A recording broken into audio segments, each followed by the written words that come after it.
օրինակ ձեր խմբակցության ղեկավարը որ ճեպազ զրույց է տալիս, դուք գալիս միշտ կանգնում եք թիկունքին։ Դրան տեսնում եք թիմով բարձրանում ենք, նաև թիմով իջնում ենք։ Ինչու դրա նպատակը ո՞րն է, ուղղակի կարող եք մեկնաբանել։ Միասին մեր թիմային աշխատանքի ոգին։ Հա, բայց դուք ճեպազրույցի ընթացքում ինչ թիմային աշխատանք։ Դուք ճեպազրույցի ընթացքում որ կանգնում եք, ինչ թիմային ինչ աշխատանք եք կատարում։ Տեսնում եք, իջնում ենք եւ բարձրանում ենք։ Չէ, նկատում եմ ճեպազրույցի ընթացքում ձեր առաքելությունը ո՞րն է։ Պարոն Կարապետյան, ձեզ ուժ է տալիս, որ կանգնում են ձեր թիկունքին։ Քիչ առաջ պարոն Կարապետյանն Դուք եք ասել, որ կան կանգնեն ձեր թիկունքին։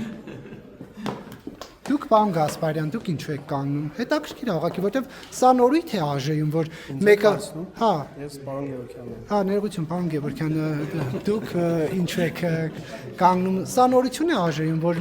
մի падգամավորը ճեպազրույց է տալիս, Նպատակը չեմ հասկանում։ Եթե ձեզ ասեցին, որ գալիս ենք թիմով, գնում ենք թիմով։ Այդ դեպքում ինչու բոլորով չեք կանգնում։ Այդ դեպքում ինչու 27 հոգին էլ չեն գալիս կանգնում, եթե թիմային Այդ պահին այդպես ենք նախընտրում։ Մյուս պահին հնարավոր է այդ թիմակիցներ լինեն